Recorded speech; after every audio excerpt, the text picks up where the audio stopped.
وليعلموا أنما هو إله واحد وليذكر أولو الألباب. صدق الله العظيم. Thank you. Your Excellency, with your permission, at this point, I would now like to call upon Honorable Edan Duale, the Minister of Defense, to guide us in the rest of the program. Karibu, Waziri.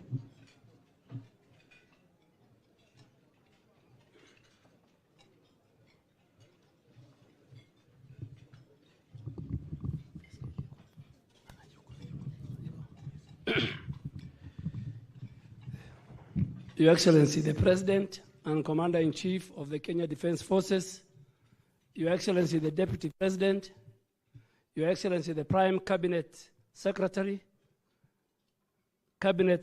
present, governors, members of Parliament, both houses, the Senate Majority Leader, religious leaders present, the leadership of SUPKEM, CIPK, Jamia Mosque, and NAMLEF, Your Excellency, the High Commissioners, ambassadors, and head of missions, mainly from the Muslim countries, our distinguished ladies, our mothers, our daughters who have joined us this evening, Your Excellency, on the onset, on behalf of the Muslim fraternity present here today, including even our speakers, our MCAs, government officials, Your Excellency, I want to sincerely thank you.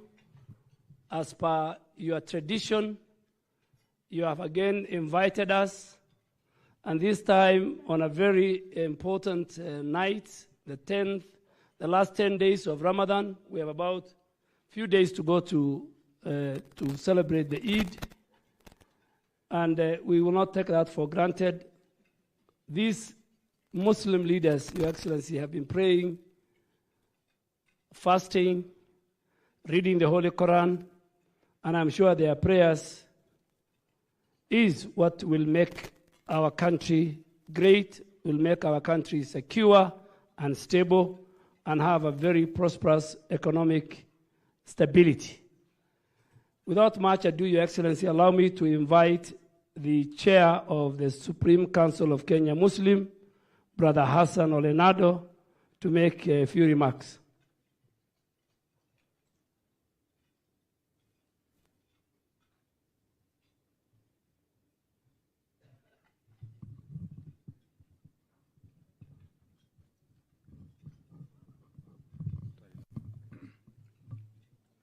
أعوذ بالله من الشيطان الرجيم بسم الله الرحمن الرحيم الحمد لله رب العالمين والصلاة والسلام على رسول الله. Your Excellency, the President, the Commander-in-Chief of the Armed Forces of the Republic of Kenya, the Deputy President, Honorable Cabinet Secretaries present, Governors present, the leadership of both Houses of Parliament, PSS present, distinguished scholars of Islam and Shuyukh, ladies and gentlemen, Assalamu alaikum wa rahmatullahi wa barakatuh. Your Excellency, allow me to face this side because traditionally I am not trained to speak behind when I give my back the leadership. I have a problem, so please allow me to face this direction so that I could be able to.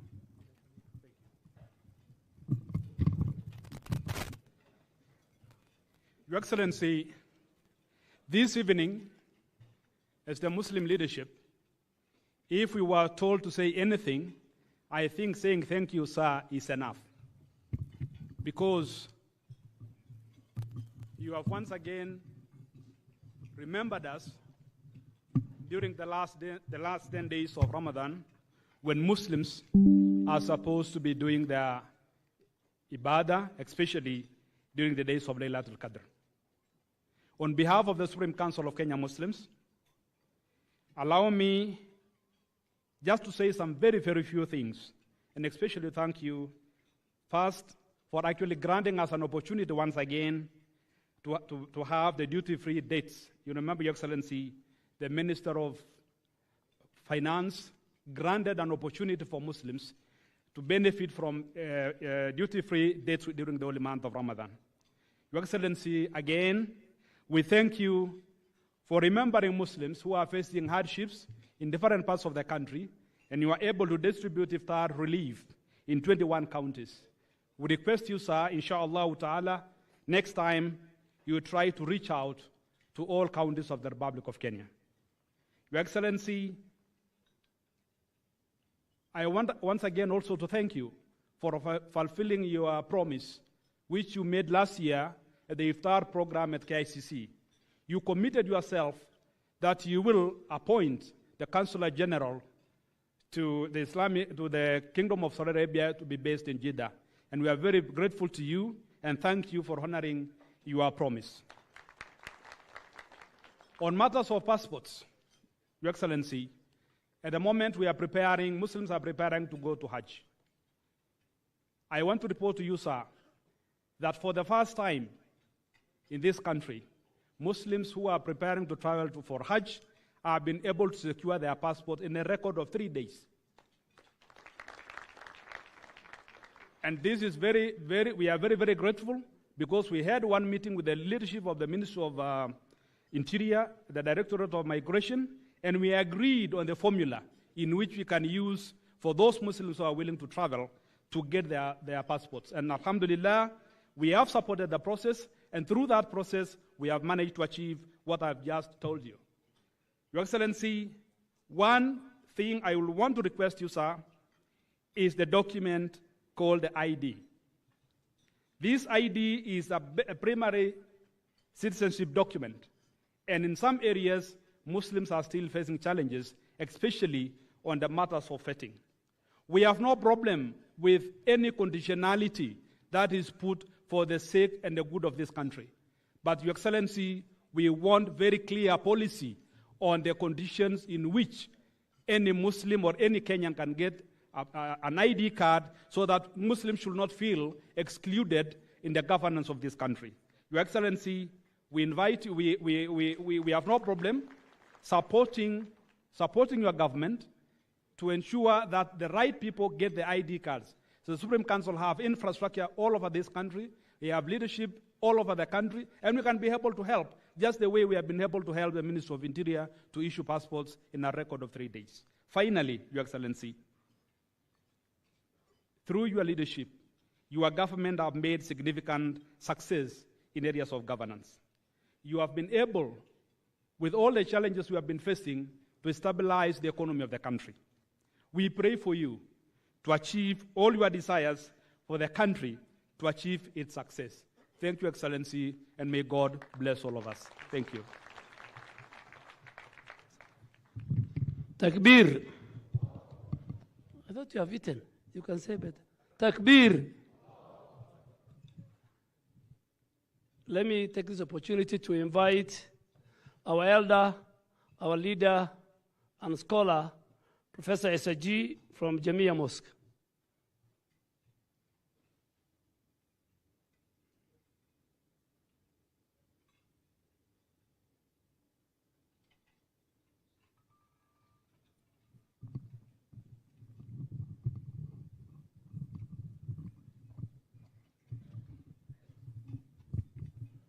Bismillahir Rahmanir Rahim.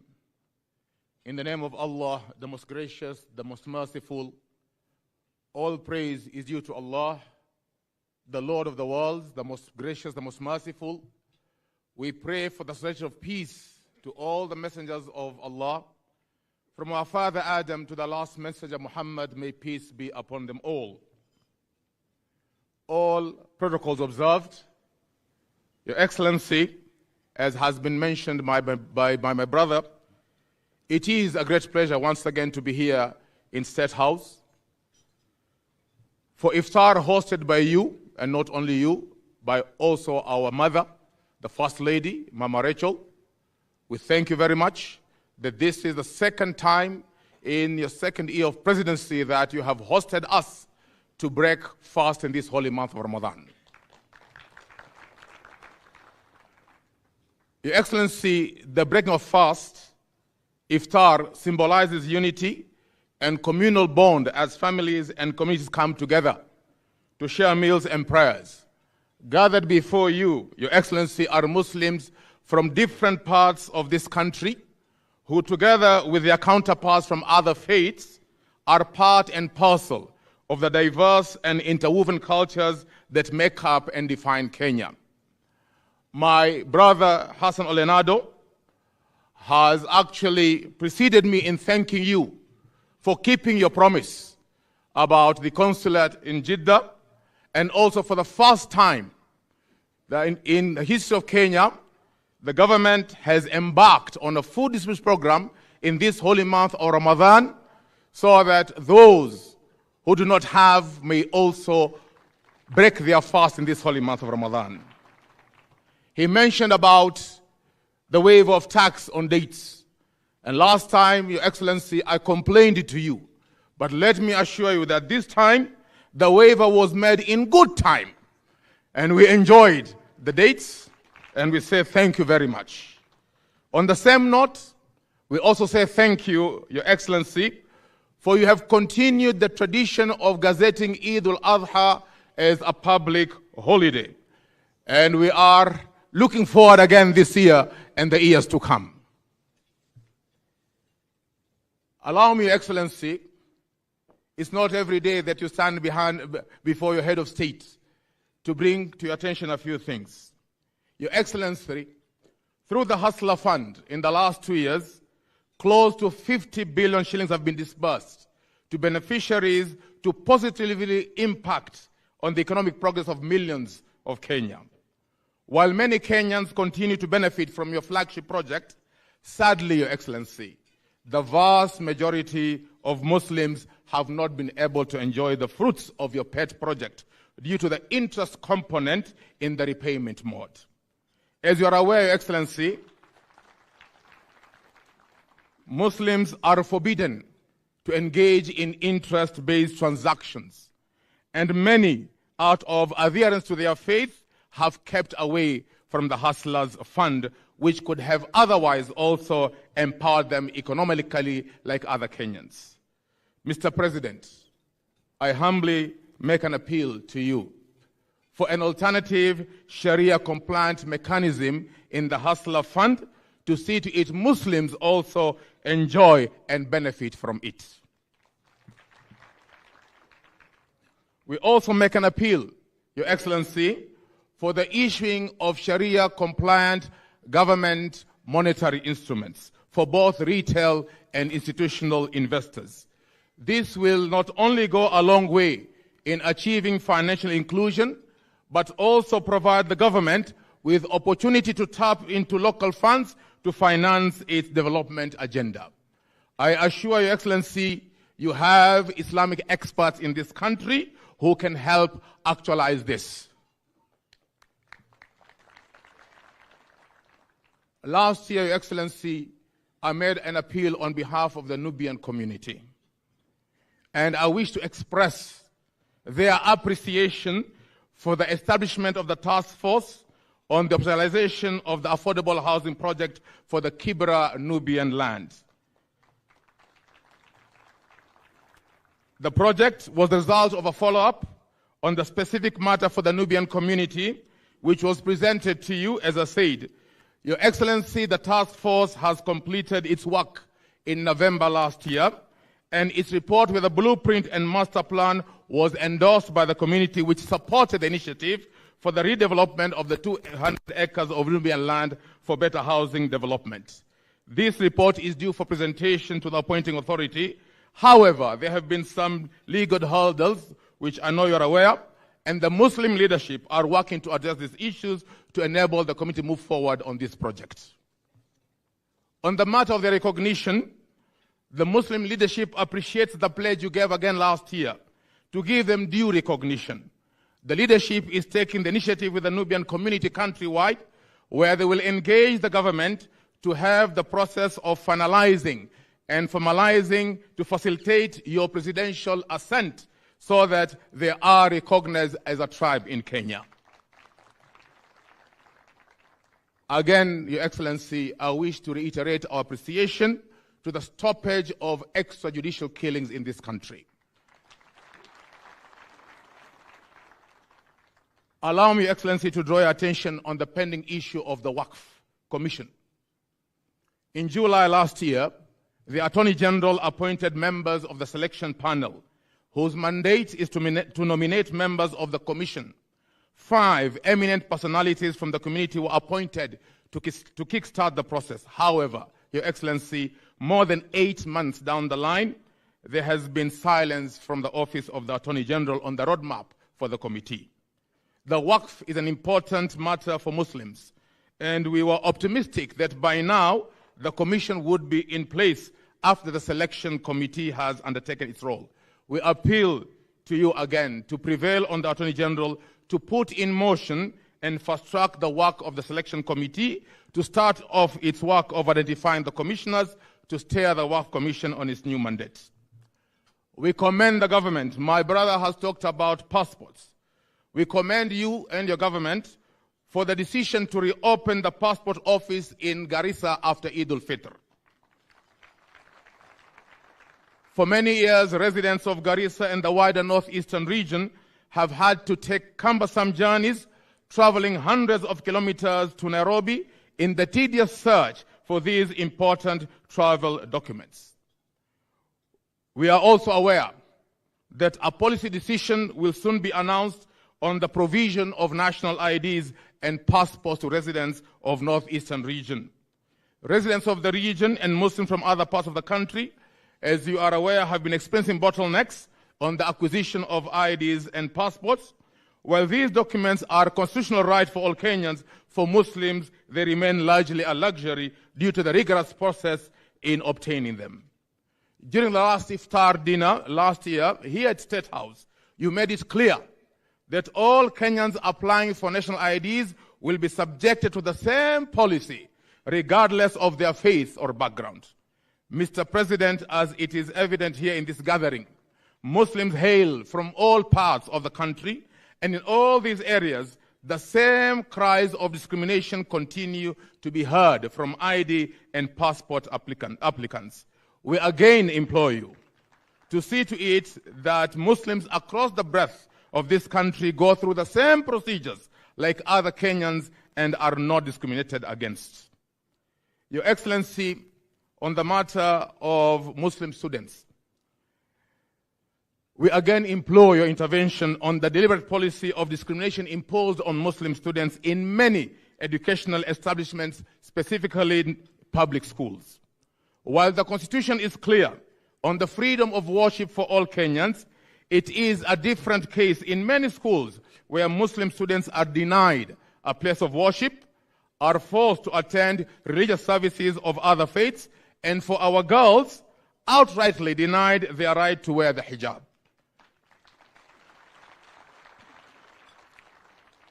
The Education Ministry is fully aware of this problem, and while it has issued several circulars to schools to end this practice, we need them to be more forceful to ensure that this is implemented. Lastly, Your Excellency, drugs are devastating our youth at the cost. The situation is reaching unbearable levels, and it is painful to see thousands of young men and women fall into addiction. They have lost their productive lives and are only staring at a bleak future. In other parts of the country, as we are aware, a robust approach has been undertaken to tame the alcoholic addiction. We would also like to see the same tough and uncompromising approach being taken at the cost against non-drug barons who continue to comfortably live at large, plying with their illegal trade, decimating their lives of our youth. As we end the holy month, we pray to the Almighty to guide you, Your Excellency, in your service to the nation, and grant you wisdom and understanding to lead the country the right direction. We beseech the Creator to bestow on you the ability and insight to ensure that peace, unity, harmony continue to prevail in this country.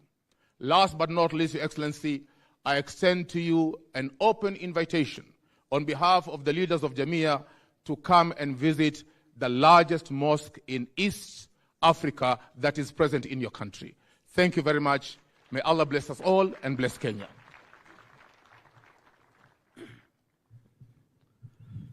Thank you, our leaders. I think they have spoken for the community, for the Muslim community, the issues that were pertinent to us.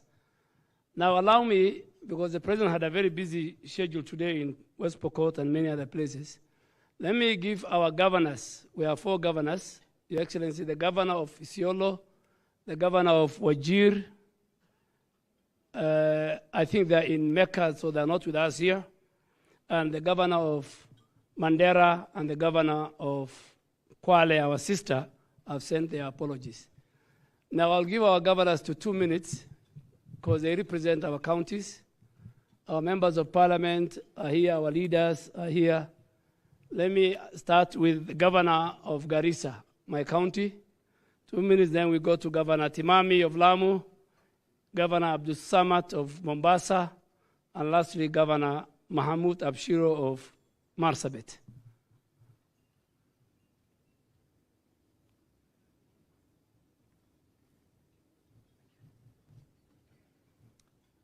Bismillah ar-Rahman ar-Rahim. Your Excellency, I'm extremely honored also as a member of the Muslim community to be with you and the Muslim fraternity this evening for this great iftar. I think all could be said regarding the Muslim community of this country has been very well articulated by Professor Isaji, and I think those are the issues that indeed concern us all, and I'm sure through your wisdom they will be considered appropriately. Thank you very much, and God bless our nation. Thank you. We, the people of Garissa, we speak less. So let me ask my elder, Wakili, and one of the most respectable leaders we have from the country, Governor Timami of Lamu. Assalamu alaikum wa rahmatullahi wa barakatuh.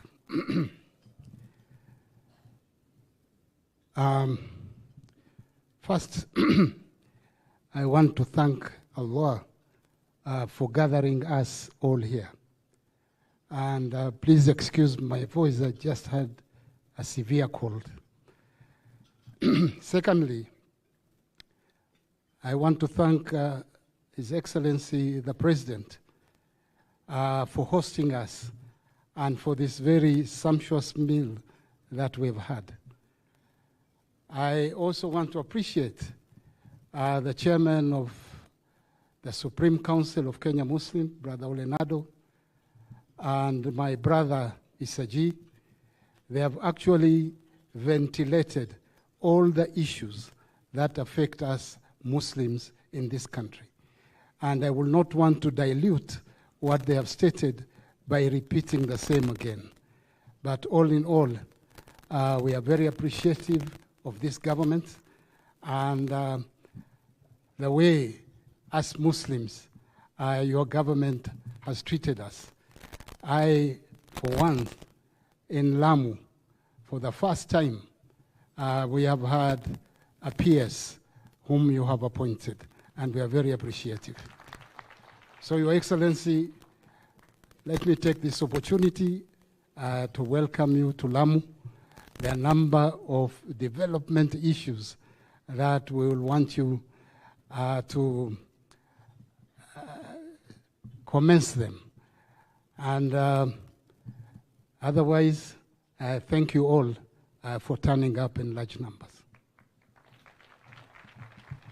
Thank you, Governor Timami.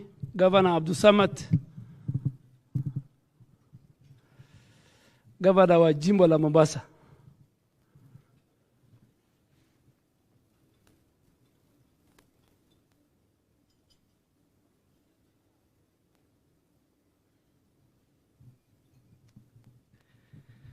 Assalamu alaikum wa rahmatullahi wa barakatuh. Your Excellency, I don't have a sore throat, I don't have a cold, so I'll be a bit longer and I know my late father taught me one thing: don't speak to people when they're eating, when they're hungry, or when they're full. So now is not the right time for us to be able to speak much, especially because of the fact that I know a majority of people here want to be able to go for their prayers. But if we don't say it, it will be a betrayal to the people who elected us in various positions. I want to echo the sentiments that have been spoken very, very elaborately. And we want to give you the assurance on my own behalf, on behalf of the people of Mombasa. Your Excellency, I had the privilege of serving as a Member of Parliament 2 terms prior. And there are 4 issues I want to just mention on. One of them, I want to tell the current members of Parliament, they are lucky, because during my time, and Leader Duale here will be able to affirm and confirm this, probably every week I had to go and ask for a statement. I had to be able to continuously bulge the administration using Parliament on matters extrajudicial killing. So one, that at least now the current members of Parliament, that is not there on them. 2, Your Excellency, in the last Parliament, I remember with, again, the former leader, we passed the Waqf bill. It had a lot of work that needed to be done. We did the mobilization of what needed to be done, political goodwill that was able to be expressed. And now it is on your table. We are requesting that this particular Waqf bill, if you can be able to choose these commissioners, it'll be a win for every single person, so that those forefathers who gave theirs for purposes of charity can be able to be at a better place, that it is actually being used for purposes of charity. Your Excellency, the 3rd issue, which is very vital,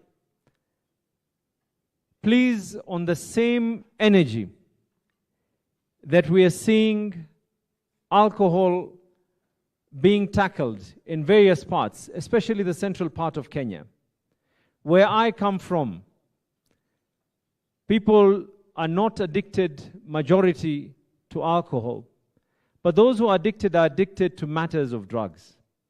And if we don't speak it, then we will not be true to our people. And we are asking. 2 days ago, I had a meeting with the county security team, and we gave them our affirmation. And I'm giving the affirmation right now to the head of state and the General of the Republic. Your Excellency, whatever it is that needs to be done, get it done. We need to be able to get rid of the issue and the menace of drugs in our country and the county in general. Your Excellency, if I just, I'm able to finalize this. One of the other issues that we raised in Parliament, and the Education Act is very clear. It's not been amended from the time when we were members of Parliament. It is very, very clear on the issues of freedom of worship. Any person can be able, and I remember when we were doing these laws, it included the Wakorinos, who also wanted to have a headgear. It included the Seventh-day Adventists, who also wanted to be given time to be able to pray on Saturdays. Your Excellency, it is high time that the administration puts its foot down, and the only way that can be able to show that there's some seriousness, fire some teachers. Those who decide to be going against the Constitution, ask your Minister, Your Excellency, to tell them step aside. They can be able to do some other work in the offices. And lastly, Your Excellency, mine is to say a big thank you. A number of people who have not been able to see in a while, and that's the spirit of Ramadan. I want to thank you for this particular invite. I want to break one rumor, Your Excellency. This is very important. Na nipeni nafasi niongee hii Kiswahili. Kuna wengine kule nje walisema ya kuwa ukifika State House ati dini nyingine inabaguliwa. Mimi ni shahidi hapa leo. Mimi na umma wote ulioko hapa tuliomba hapa katika State House. Kwa hivyo mimi niko hapa kutoa ushahidi ya kuwa hayo ni maneno ya porojo ambao kwamba hayana maana. Tumeswali hapa. Kwa hayo mengi, Your Excellency, nataka kushukuru tena. Thank you once again for the invite. And we are greatly honored. Thank you. Your Excellency, unajua gavana bado ni chama ya propaganda na porojo. Hapa sisi wengine tunajua, hata wakati wa Rais Kibaki, ukiwa hapa, ukiwa mkutanoni, ukiwa hafla kama hii, kuna mahali pa where you can conduct your prayers. And now the Waqf is not a bill, Your Excellency. We did well. It's an act of parliament. All that the AG needs to do is the implementation. Governor wa Marsabit, Governor Mahmoud, also known as Abshiro, is not the Somali Abshira. This is Abshiro from the Oromo dialect.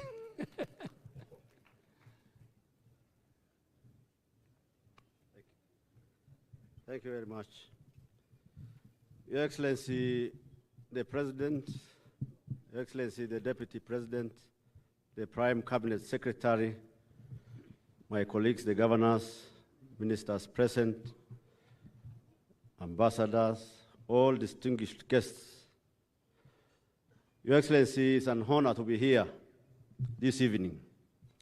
And our Muslim leadership has already reiterated what needs to be said on behalf of Muslim Ummah. I want to follow suit in appreciating and thanking you for recognizing the Muslim community twice in a row since you were elected. We don't take that for granted.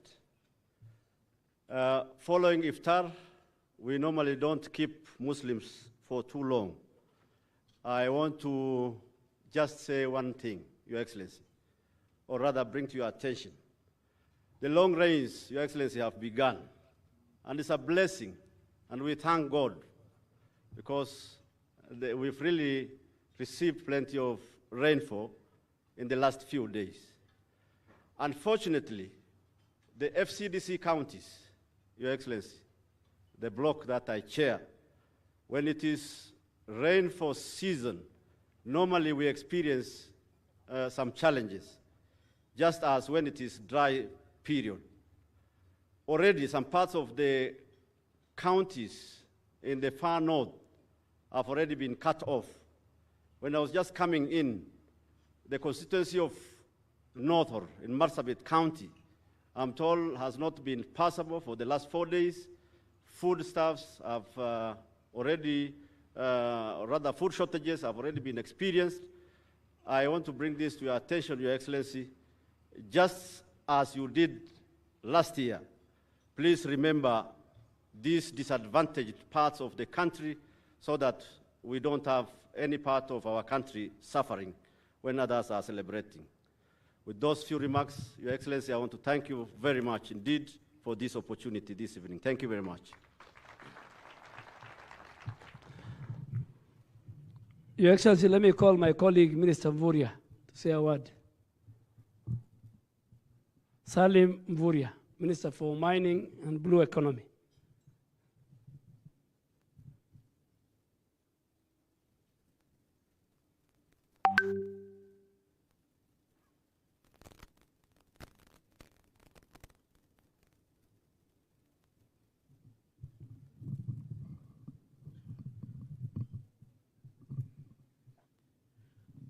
Your Excellency, President Dr. William Samoei Ruto, Deputy President Honorable Rigathi Gachagua, Prime CS Honorable Musalia Mudavadi, my colleagues, the Speaker of the Senate, Honorable Governors, all leaders, Assalamu alaikum wa rahmatullahi wa barakatuh.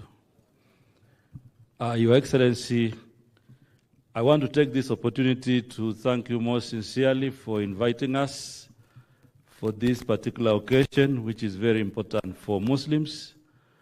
And Your Excellency, at a time like this last year, when you invited here, we came here in the middle of a lot of issues with the economy.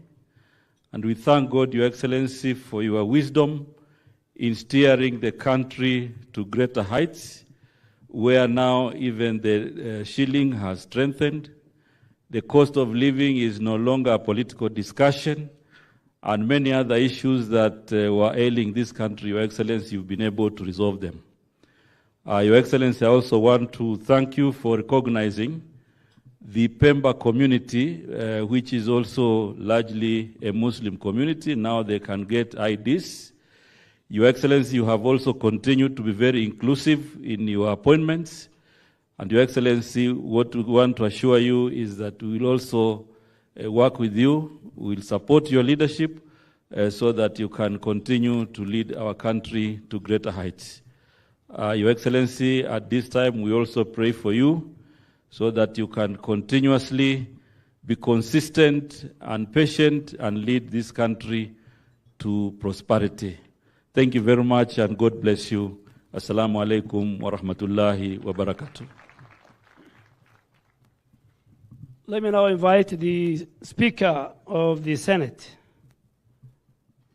the Honorable Jeff Akingi, to speak on behalf of both houses, members of parliament, the senators you lead, and the other members of parliament. The Speaker, and I will not stand behind you because I have lived all my life. Speakers are my leaders, so I will go sit. And you finish, you call me when you are through. Waziri usiende mbali, nitakuwa mfupi sana wa maneno. Rais wetu wa Jamhuri ya Kenya na naibu wako, viongozi mlioko hapa, ndugu Waislamu na dada zetu Waislamu, assalamu alaikum. Mimi ni mwalikwa hapa hivi leo, manake hafla hii imeandaliwa na rais wetu kwa niaba ya ndugu zetu Waislamu. Rais, hii kanzu nimevaa tu, lakini usifikiri pengine pia mimi ni Muislamu, la hasha. Ni vile tu Waislamu ni rafiki zangu tena wadati. Ndio maana wakati wa hafla kama hizi hupenda kujumuika nao. Nakumbuka nilipokuwa shule ya upili kule Kikuyu, wakati wa Ramadan nilikuwa nikienda kwa dining hall na fukuzwa. Ilibidi nilete ushahidi kwamba mimi si Muislamu ili nipate chakula. Kwa hivyo nimeishi na ndugu zangu Waislamu mpaka imefika pahali wanga najumuishwa katika kundi lile la ndugu zetu Waislamu. Rais, langu pia mimi ni kukupatia kongole kwa kuandaa hafla hii wakati wa mwezi huu mtukufu wa Ramadan, hususan katika zile siku 10 za mwisho ambao ndo muhimu zaidi. Kwa hivyo nataka nijumuike na wale ambao wametangulia kupeana shukrani zao kwa kuandalia iftari, kuleta ndugu zetu hapa pamoja ili kula chakula cha iftar pamoja. Kama vile watu wanazungumza ni kwamba rais wetu ni mtu ambaye ni mcha Mungu. Ni mcha Mungu na tena habagui dini yoyote. Tangu alipochukua hatamu ya uongozi, ukiangalia pale Kenya ilipokuwa, na ndani ya mwaka mmoja pale Kenya imefika, kusema kweli utaona ni mkono wa Mwenyezi Mungu. Tumetoka pabaya. Wengi watasema kwamba ni vichwa vyetu kama viongozi ndio tumefanya tukafika pale tulipofika. Lakini kitu ama siri kubwa ambayo imesababisha mabadiliko haya mazuri katika nchi hii ni kwamba tuna rais ambaye anajali, ni mcha Mungu.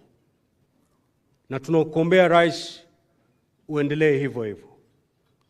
Manake naambiwa kwamba ile siku ya kwanza ulipoingia hapa Ikulu, cha kwanza ulifanya ni kufagia pombe zote na kuzitupa kule nje na kusafisha Ikulu. Na unaona ile baraka ambayo inakuja kwa nchi yetu. Kama vile wahenga husema ni kwamba binadamu yake ni mipango, lakini mipango kutekelezwa kikamilifu ni majaliwa yake Mwenyezi Mungu. Rais wetu ana mipango kabambe ya nchi hii, lakini bila kuweka mipango ile katika mikono ya Mwenyezi Mungu, kutekeleza itakuwa ni haba.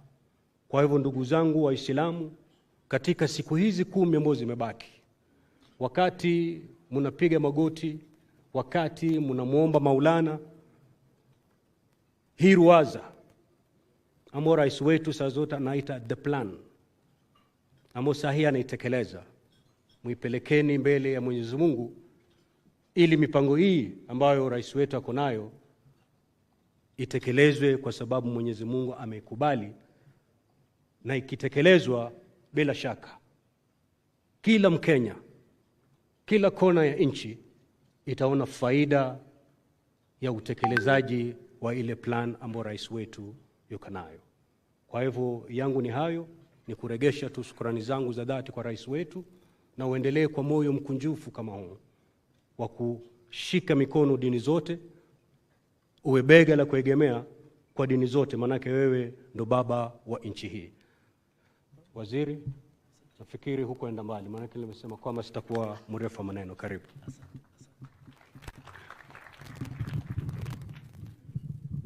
Sasa kazi yangu imekwisha, lakini kabla sijapeana, nataka niwashukuru wale watu wote wametuandalia hii hafla, hasa wasichana watatu, 3 great ladies who did all these decorations. Salma, if you are around, you can stand. Salma, Fauzia, Nadia, and please next time you have a big function. They did last year, they did this year. They are good friends and supporters of the president during the campaign and even now. Asanteni sana. It's now my humble pleasure and duty to invite the Prime Cabinet Secretary to come and make his remarks, invite our Deputy President, and hence the Deputy President invites the President. And Your Excellency, as you come, you have a constituency here. You are the head of our foreign policy. We have high commissioners, ambassadors, and heads of mission.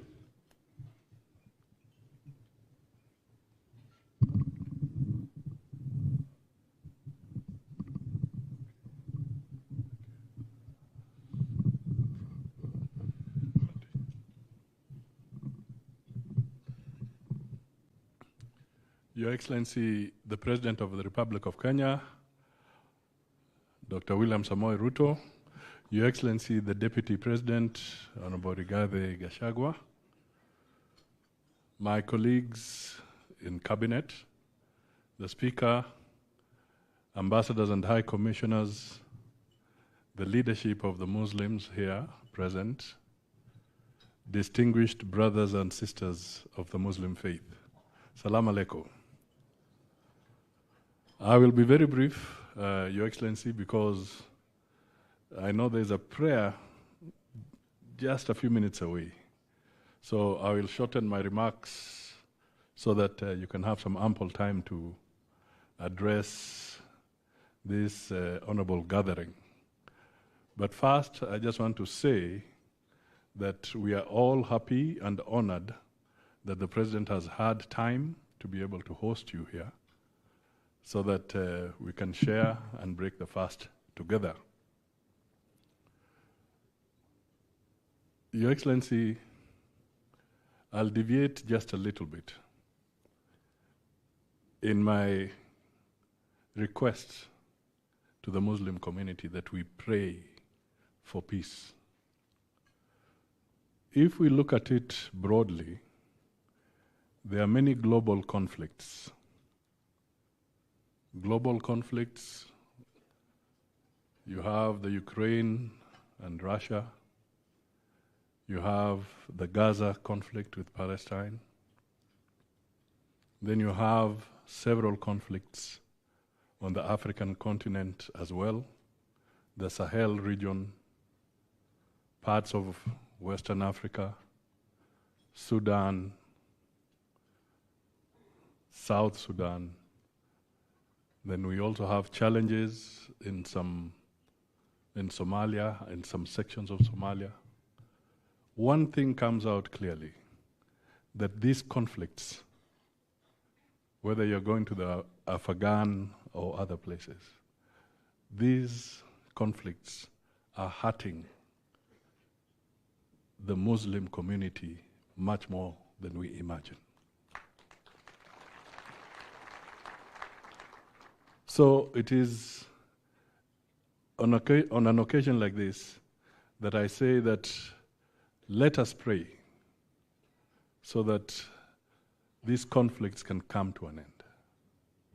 The President of Kenya is at the center of it in terms of trying to broker peace in a lot of these regions.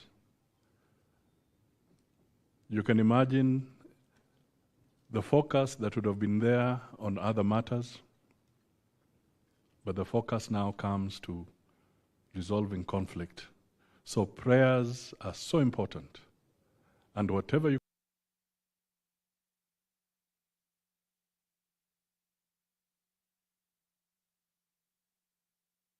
can do also as diplomats from the Muslim faith, please put your best foot forward so that we can have peace in all these regions and conflict can come to an end and we can live and get our children to school. For your information,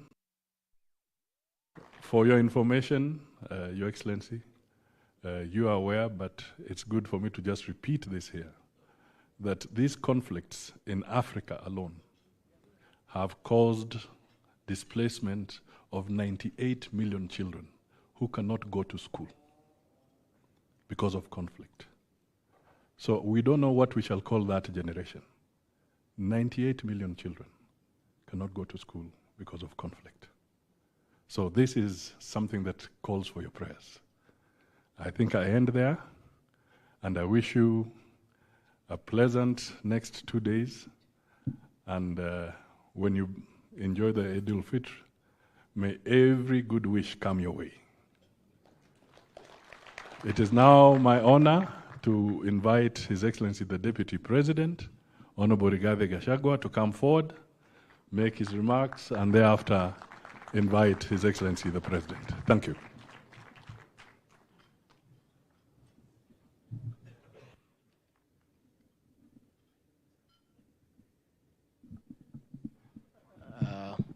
Kiongozi wetu, Rais wa Jamhuri ya Kenya, mawaziri wetu, spika wetu, viongozi wa dini ya Waislamu, dada na ndugu Waislamu, salamu alaikum. Asante sana. Mimi wacha nichukue nafasi hii kwa niaba ya mzee mwenye boma hii, kwa sababu kila boma iko na mzee ya nyumba 10. Mimi ndio mzee ya nyumba 10 ya area hii. Nimwambia karibuni. Karibuni hapa katika ikulu ya rais. Mjisikie mko nyumbani, and you are most welcome. Secondly, Your Excellency, mimi sikupata nafasi ya kufika hapa mwaka jana. Ulikuwa umenituma kazi nje. Lakini ile mwaka ingine tulikuwa pamoja na hawa Waislamu pale Karen. Na kwa sababu mimi mtu ya kusema ukweli, nikawaambia ukweli siku hiyo. Wengine wakaniamini, wengine hawakuniamini. Nikamwambia hawa ukweli ni kwamba Daktari William Samoei Ruto ndio atapita, ndio atachaguliwa, ndio atakuwa rais wa Jamhuri ya Kenya, na wa leo mmekaa hapa ikulu ya rais akiwa ameketi hapa kama rais wa Jamhuri ya Kenya. Kwa hivyo mkinikubalia kila mwaka nikuwe nikimwambia ukweli. Ya pili, rais, ni kuambia hawa dada zetu na ndugu zetu kuwapongeza for their sacrifice and for their consistency in their faith. And as we are just about to mark the end of Ramadhani, tunawatakia mema tukiendelea katika sherehe za Eid. Mimi tu niseme our Waislamu, most of them, especially wale wako hapa Nairobi and other major towns, are business people. Na huyu rais wetu aliingia serikali kukiwa na matatizo mengi. Lakini baada ya mwaka moja unusu, kwa bidii, hard work, commitment, focus, uchumi wa Kenya umeanza kuonesha dalili nzuri ya kuelekea mbele as we speak, Mnajua pale miezi 2 iliyopita dola ilikuwa 166, sasa imeteremka ndio hiyo, inaelekea huko chini na itaendelea kuteremka. Kwa hivyo muendelee na biashara. Ya pili ni kwamba rais wetu katika mikakati ya serikali amepanga mambo ya usalama. Nyinyi hamwezi fanya biashara kama hakuna usalama katika Kenya. For the first time in the last 1.5 years, ndio usalama wa Kenya umedumishwa na njia sawasawa. Hakuna robbery with violence, hakuna burglary, hakuna terrorism. Sasa kila mtu afanya biashara na biashara ziendelee kupanuka kwa sababu ya hali nzuri ya usalama. And we must admit that among the people wamemsaidia rais kuweka usalama ni watoto wenu Waislamu. Tuko na huyu Aden Duale akiwa ni waziri wetu wa ulinzi.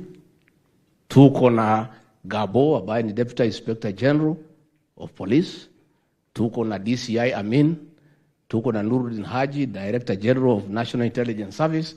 Kwa hivyo tunasema kwa wale Waislamu rais amepatia kazi, wametia nyinyi heshima. They have worked very hard, and from where I sit, where the president sits, the Muslim brothers and sisters he has given an opportunity to serve have done very well, na tunataka kusema asante. Nikimalizia pia niseme, during the worst drought in 40 years, after 5 failed successive seasons, rais na serikali yake alifanya mpango ya kwamba pale Northern Kenya, hakuna Mkenya hata mmoja alikufa kwa sababu ya njaa. Wakati wa El Nino pia, rais aliweka pesa za kutosha katika sehemu hizo. Na kwa hivyo, kama kuna Wakenya wameangaliwa vizuri na hii serikali yetu, ni ile pahali nyinyi ambaye mmetoka. Nikimalizia, mmesema vizuri. And it's good to admit when something good has been done. When the president was sworn in, he confirmed to the people of Kenya that the era of extrajudicial killings is a thing of the past during his presidency. And we are grateful that you are acknowledging that that has been achieved, na hiyo itaendelea, tukiendelea pale mbele. Nikimalizia rais, I'm very happy that these leaders have accepted in your presence before everybody in Kenya that we have a serious challenge of drug and substance abuse in areas where they come from. That admission is very important. Kwa sababu tulikuwa pale Pwani, conference ya kupambana na mihadarati, na viongozi wengi sana wakafika. Huyu speaker alikuweko, waziri Mvuri alikuweko, governor wa Lamu alikuweko, governor wa Kwale alikuweko, governor wa Mombasa alikuwa senator akatuma deputy, members of parliament walikuweko, lakini kuna wachache hawakufika. Na baadaye wakatumia maneno makali ya matusi ya kwamba ati hakuna shida ya mihadarati katika Pwani. Kwa hivyo vile mumeongea mkiwa viongozi wa dini ya kwamba there is a serious problem na mnataka tupambane nayo, sasa mkisikia tumeingia pale na kazi inafanyika, mpige makofi peke yake. And Your Excellency, the course we have already started when we went there, under the team you asked me to lead, we made some changes. Quite a number of drug barons have been arrested. A lot of other middle-level peddlers are being arrested, and work is going on. Katika Northern Kenya and Northeastern, tumekubaliana na waziri wetu wa ulinzi ya kwamba tukimaliza Ramadhani, we shall have a conference pale Garissa. Tafadhali, our sheikhs, our imams, elected leaders, mkuje tukubaliane. There is a big problem. A lot of drugs are coming through Moyale. A lot of drugs are finding their way in all the small towns. Na watoto wetu wamekuwa zombies, and your concern is legitimate. We have very clear instructions from the president. The team, the multi-sectoral team that I lead, we have very clear instructions that this is a government under President William Ruto that will solve the problem of drug and substance abuse in this republic. Kwa hivyo tutakuja na kazi itafanyika. Ningetaka kwa heshima niombe nyinyi msimame, munisaidie, tumukaribishe kiongozi wetu, Rais wa Jamhuri ya Kenya, Daktari William Samoei Ruto. Karibu Mr. President.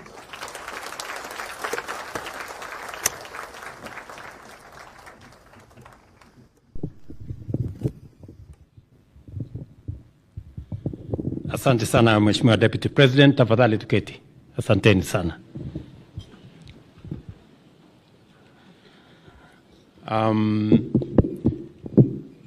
Mashekh mlio hapa, imams, ustad, ndugu Waislamu, assalamu alaikum.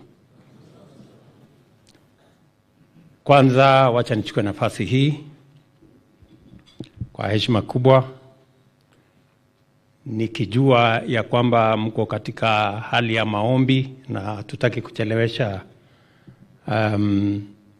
mkutano huu. Kwanza niwakaribishe mara nyingine tena, karibuni katika makao haya ya Rais wa Kenya.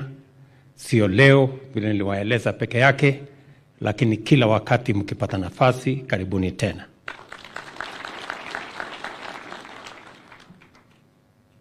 Mnajua taifa letu la Kenya ni taifa ambalo linamcha Mungu, na kwa sababu sote tunakubaliana ya kwamba sisi ni binadamu, lakini kuna Mungu ambaye anaamua mambo. Na mnanijua vizuri sana, vile ndugu moja amesema hapa ya kwamba ilikuwa inasemekana huyu Ruto ni Mkristo sana. Sasa nataka niwaulize, nyinyi mngependa Muislamu nusu-nusu? Si kama wewe ni Mkristo ukuwe Mkristo kabisa, na kama wewe ni Muislamu ukuwe Muislamu, kwa sababu sote tunaamini Mwenyezi Mungu. Katika nafasi mlio nayo ya kufunga na kuomba, mimi nawaomba na nawasihi muombee taifa letu la Kenya. Mtuombee sisi tulio na nafasi ya uongozi katika taifa letu la Kenya. Kwa sababu mbali na kuitwa mheshimiwa ama excellency, bado sisi ni binadamu na tunahitaji Mungu atusaidie ndio tuweze kufanya mapenzi ya Mungu na kutimiza haki kwa Wakenya wetu wote. Jameni, nawauliza tena muombee taifa letu la Kenya. Nakumbuka mwaka uliopita tulienda pale Nyayo Stadium kwa sababu tulikuwa na kiangazi ambayo ilikuwa imekaa karibu miaka 4 hatujapata mvua ya kutosha. Tukaenda pale Nyayo Stadium tukasema wacha tumuombe Mungu atupatie mvua. Na nyinyi ni mashahidi kwamba kuanzia mwaka uliopita mvua haijasimama, bado inanyesha mpaka wakati huu. Tunamshukuru Mungu. Tulikuwa na matatizo makubwa ya chakula.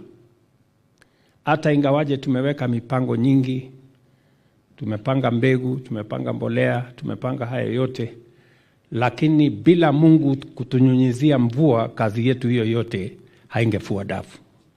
So tunashukuru Mungu. Mnajua tumekuwa na mambo mengi. Chumi yetu ilikuwa katika mahali ambapo hapakuwa pazuri sana. Furaha yangu ni kwamba Mungu ametupatia nafasi, na hata nilisema jana kanisani, tuko na nchi ya ajabu, tuko na nchi ya baraka. Na hiyo baraka itazidi wakati tunamuomba Mungu. So I want to ask you as religious people, as people who believe in God, to continue to pray for our nation. Because Kenya is a great nation. It's a truly blessed country. And it is our responsibility to make it greater.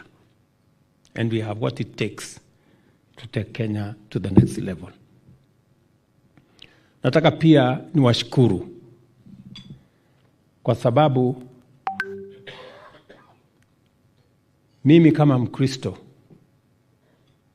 na muamini Mungu, na niliwaeleza ya kwamba askofu wangu alinieleza mimi napenda sana hawa Waislamu. And I wish Christians were as committed to their faith as the Muslims. So you continuously challenge us. The way you believe in God, you challenge us Christians to believe in God the same.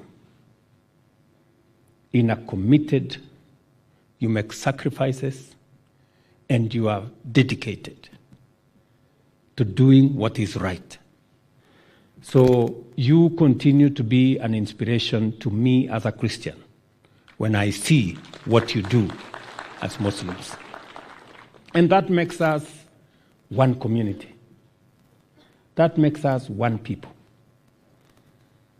Nalishiawambia pale nyuma ya kwamba mtu ambaye haamini Mungu hakuna tofauti na mnyama, punda ama ng'ombe, kwa sababu hana direction. Lakini mtu ambaye anaamini Mungu anajua ako na kiasi, ako na kuelewa, na anajua mambo hayawezi kupita mahali fulani. So I am truly, truly grateful to you as our Muslim brothers and sisters that you believe in God, you pray for our country, and you pray for the unity of our nation.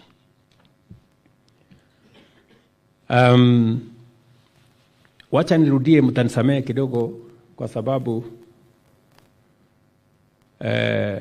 kwa Biblia vile mko nayo kwa Qur'an. Na nyinyi mnajua Qur'an na Biblia na achara tu mahali kidogo hapo. Kwa Biblia inasemekana, tunaambiwa kwa Biblia kwa sababu nilikuwa naongea na viongozi wengi hawa. Niko na marafiki wengi Waislamu, very good people, very firm, good friends. Lakini ilifika mahali wakaogopa. Na waliogopa binadamu, sio kuogopa Mungu. Na kwa Biblia inasemekana kati ya watu hawezi kuenda mbinguni ni watu waoga. Mjichunge msikose mbinguni jameni. Mara nyingi unasikia Muislamu anasema, unajua sisi tunaogopa serikali, tunaogopa mtu. Please, ogopa Mungu. Binadamu ni kuheshimiwa. Kama binadamu hatosheki na heshima unampatia, anataka wewe umuogope vile Mungu unamuogopa, wajana na yeye. It is enough to respect other people, but it is only God that we can worship. Si kweli? Mungu peke yake ndio tutaabudu.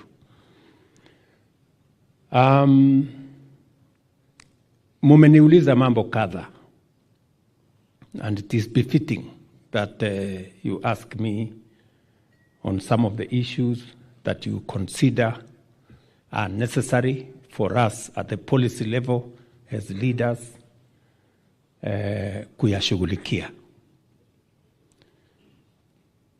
Na mnajua ya kwamba kuna mambo tulikubaliana, mengine tumeyatimiza, mengine bado kwa sababu ya mambo tofauti.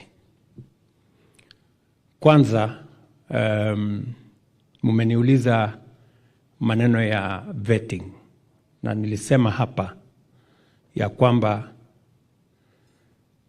tunataka mtoto wa Kenya, awe Muislamu, Mkristo, awe anatoka sehemu yoyote ya Kenya, wapate nafasi sawa, and that every child should be treated equally. Ile policy ilikuweko pale mbeleni, imebidi tuibadilishe. And we have now concluded the policy documents, and from the beginning of May this year, in a few days from now, there will no longer be vetting for people who want to get IDs. And I am going to be issuing a policy document to make sure that we have a mechanism that is similar to other Kenyans, so that we don't discriminate on the basis of religion or region.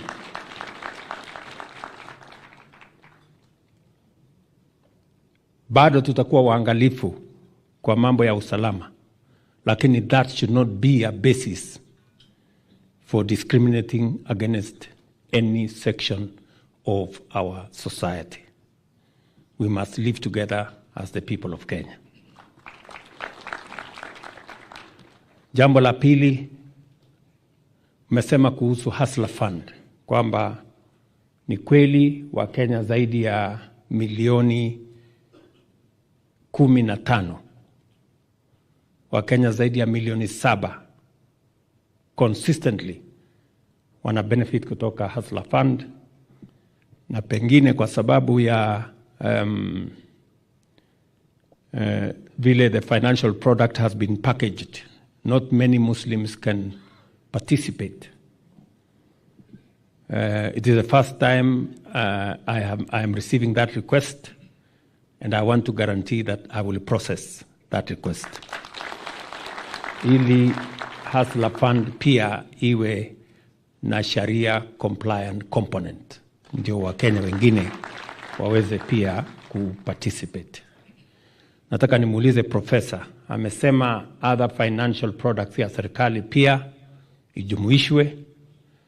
I would request or ask that if you give me a proposal on, and you have said you have professionals who can work out on proposals on other government instruments that can also be made available and compliant, I would value receiving that proposal so that we can process, because we want to live together as a society and we want to benefit together in the products that we have as a nation. Vile vile tuliongea maneno ya wakfu, na ni kweli tulikuwa na kamati ambayo iliendesha hiyo kazi. Imekwama kwa miezi kadhaa kuanzia hapo nyuma, na kusema ukweli sio Attorney General alikwamisha, ni mimi ndio nilikosa pesa. I must own up. Lakini sasa nimejipanga kidogo, so tumekubaliana na Attorney General, nimempanga namna hii. So in the next 2 weeks mtaona advertisement, alafu tutatengeneza commission ya wakfu, alafu itasimamia mambo yenu tukienda mbele. Kwa maneno ya ndugu zetu wa Nubi, ni kweli they have not been gazetted as a community in Kenya, lakini at the moment hata wakienda kuchukua ID, they are already identified as a community with the national IDs. But I think it is good to complete that process and gazette it formally in accordance with the law as a tribe in the Republic of Kenya. So nafikiri hiyo ndio itakuwa kazi yangu Disemba mwaka huu tuanze process, kwa sababu lazima tupeleke mpaka tupate idhini ya bunge. So tutashughulika na hiyo kazi ili baadaye mwaka huu ndugu zetu wa Nubi waungane na Wakenya wengine as a recognized community in the Republic of Kenya.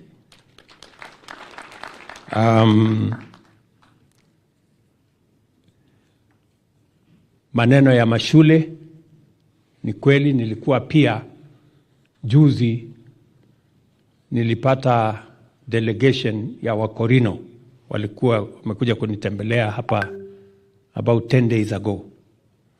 Pia wakanieleza ya kwamba hata na wao watoto wao shuleni pia wako na matatizo kwa sababu ya mavazi yao. Umeongea hapa kuhusu mavazi ya wasichana wetu Waislamu, hijab. Tayari kama serikali tulishatoa mwongozo, tulishatoa regulations. Kuna watu tu wajeuri wachache, sio wengi sana, wachache ambayo bado wanaleta ubaguzi.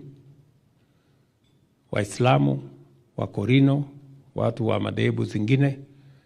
But we will do what we have to do as government to make sure that every Kenyan can practice their religion without hindrance, and every child pia wapate nafasi ya kusoma bila ya kubaguliwa kwa sababu ya dini, because it is a right to every child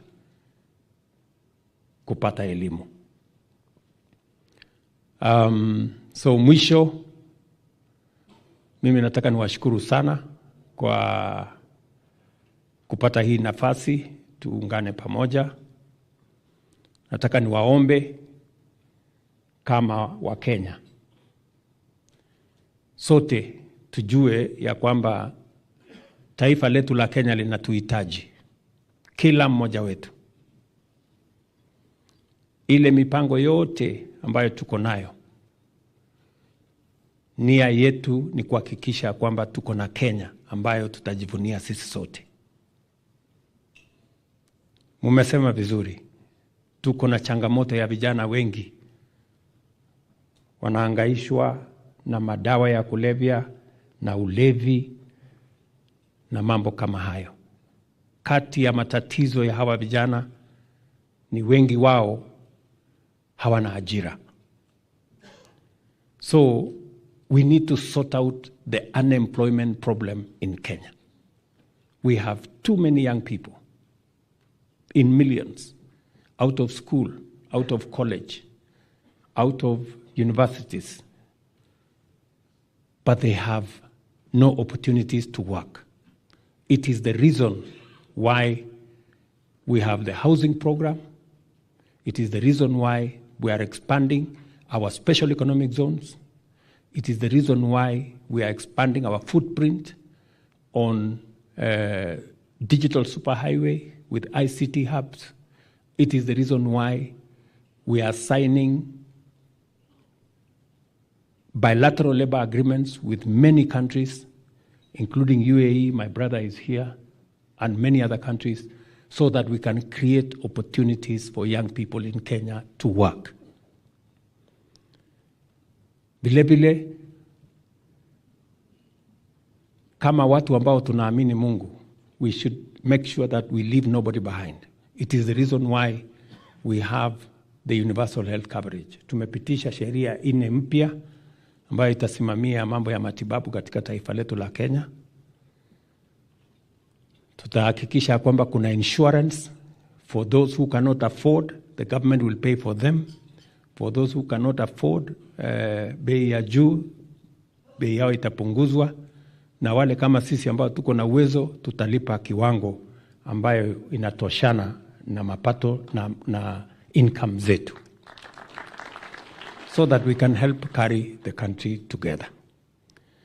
Mimi tu nataka niwapatie hakikisho ya kwamba nchi ya Kenya itazidi kuwa ni nchi ambayo inaabudu Mungu. Dini zetu zote tutaungana kama ndugu na dada, tukiwa sote tunaamini Mungu. So we are going to be working together in that manner. Nataka niwaulize viongozi hawa wenzangu, vile Deputy President amesema, hizi vita yote ya madawa, vita ya ulevi, sote, hasa viongozi, let us be at the forefront so that we can defeat these ills and we can secure our children and the future of our nation. Acha niseme jambo moja. Kuna watu kati yetu hapa, kwa sababu ya udosi kidogo, wanaenda wanavuta kitu inaitwa shisha. Na hiyo shisha iko na madawa ya kulevya. Na hiyo shisha iko na pombe. Sasa niwaulize nyinyi, what moral authority do we have to lecture other people about drug abuse, kama sisi wenyewe tuko tumeingia kwa hiyo mtego? Na mimi nawazungumzia kama rafiki yenu, ndugu yenu Mkristo. Tafadhali, the same way I tell all these other people, hii kitu inaitwa shisha, hii iko na kisirani.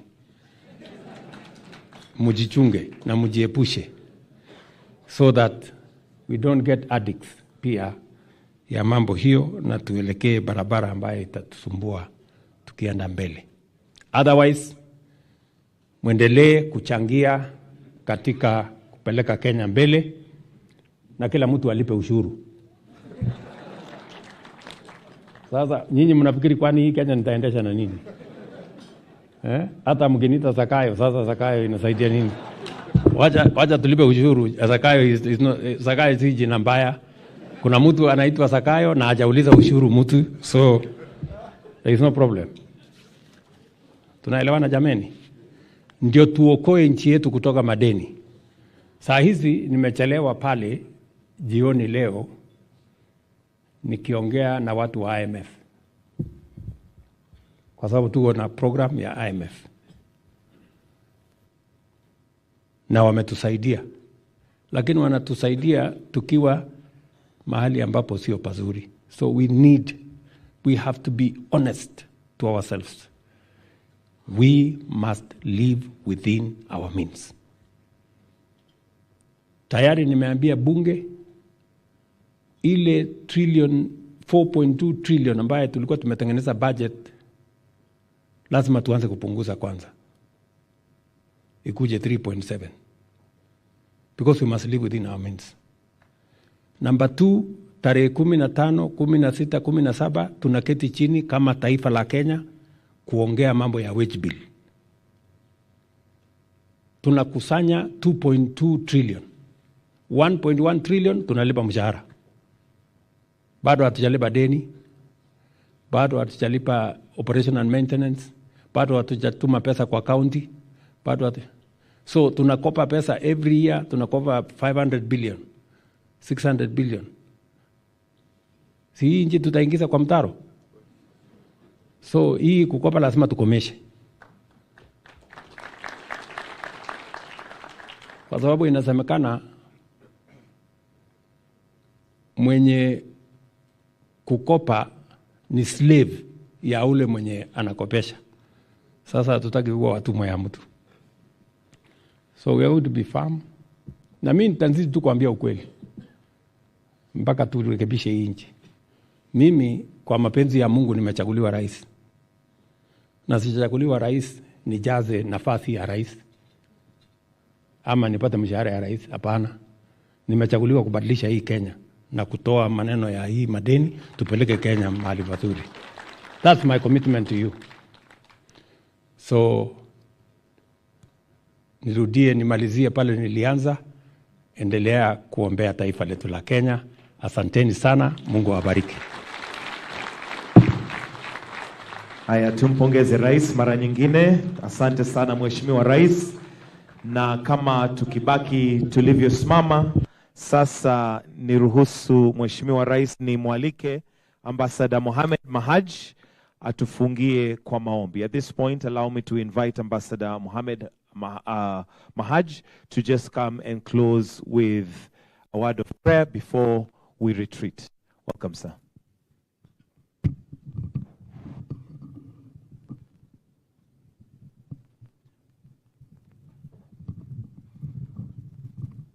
Bismillahir Rahmanir Rahim. Your Excellency, with your permission, I would like to read one ayah of the Holy Quran and translate it. Your Excellency, Allah subhanahu wa ta'ala alisema katika Quran, لَتَجِدَنَّ أَشَدَّ النَّاسِ عَدَاوَةً لِلَّذِينَ آمَنُوا الْيَهُودَ وَالَّذِينَ أَشْرَكُوا وَلَتَجِدَنَّ أَقْرَبَهُمْ مَوَدَّةً لِلَّذِينَ آمَنُوا الَّذِينَ قَالُوا إِنَّا نَصَارَى ذلك بأن منهم قسيسين ورهبانا وأنهم لا يستكبرون. Your Excellency, Mwenyezi Mungu Subhanahu wa Ta'ala alisema katika dunia aliumba watu aina nne, 4 categories of human beings according to the faiths. One ni Mayahudi group. The other group is the idlers, people without religion. The third group is Christians. The fourth group is the Muslims. Mwenyezi Mungu anasema sisi Waislamu msimame kando, nitawaeleza juu ya wale watatu. Nani marafiki zenu kama nyinyi ni Waislamu, na nani katika kategori tatu ilibaki ni maadui zenu. Mwenyezi Mungu katika Qur'an alisema la tajidanna ashadda an-nasi adawa. Nyinyi Waislamu katika Qur'an mtapata wale ambayo ni adui zenu katika dunia. Hawataki kuona nyinyi mpaka siku ya kiyama. All over the world ni Mayahudi, that is the Jew community, and the idlers, wale ambayo hawana dini. Na nani marafiki zenu? Hiyo ndio Qur'an inasema. Wala tajidanna, na mtapata katika Qur'an wale ambayo ni karibu yenu. Nyinyi kama Waislamu, ndugu zenu ni Wakristo. Hiyo ni Qur'an ndio ilisema. Wale ambayo marafiki zenu ni Wakristo. Kwa nini? Mwenyezi Mungu anaendelea mbele. Kwa nini Wakristo wanakuwa rafiki zenu? Mwenyezi Mungu anasema katika Kristo mnapata watu ambayo wanaitwa qisis. Qisis ni wale ambayo waongozi wa dini ya Kristo. Na monks wale wote hawa ni watu watulivu, watu wanyenyekevu. Unasikia hivyo? Mwenyezi Mungu anasema katika dunia mkaribishe, muwe karibu na Wakristo ndugu zenu. Kwa hivyo Mwenyezi Mungu anasema ya kwamba wakati wewe unapiga mgoti mbele ya Mwenyezi Mungu, rais wewe na mama Rachel na mama Dokas, mkipiga mgoti, Qur'an already imesema ya kwamba nyinyi ni watu wa kumcha Mwenyezi Mungu, na pia sisi Waislamu pia alitueleza ya kwamba tuheshimu nyinyi. Kwa hivyo tunaomba Mwenyezi Mungu Subhanahu wa Ta'ala ya kwamba Allahumma rabbana atina fid dunya hasanatan wa fil akhirati hasanatan wa qina adhaban nar. Ya rahmanu dunya wal akhirati wa rahimahuma irhamna. Ya rahmanu dunya wal akhirati wa rahimahuma irhamna. Mwenyezi Mungu ya Allah Subhanahu wa Ta'ala, linde nchi yetu. Mwenyezi Mungu linde rais wetu na magovernors na nchi yetu kwa jumla. Kwa hivyo tunashukuru ya Allah Subhanahu wa Ta'ala kupatia sisi opportunity. Lastly, Your Excellency, Mwenyezi Mungu anasema inna ma'al usri yusra. Waislamu wanaeleza ya kwamba baada ya shida kuna faraji. Kwa hivyo ile mambo yako ya bottom up ya taxation, baada yake kuna khairi kubwa inakuja ndani ya Qur'an. Allah inasema hivyo. Kwa hivyo nakupatia nafasi uendelee mbele, chukua tax kwa mat na kwa kila mtu. Kwa hivyo nakushukuru sana. Asante sana Mheshimiwa Rais, na sasa tumefika ukingoni, na kwa sasa naomba tubaki tumesalia mahali tulipo, tumruhusu Rais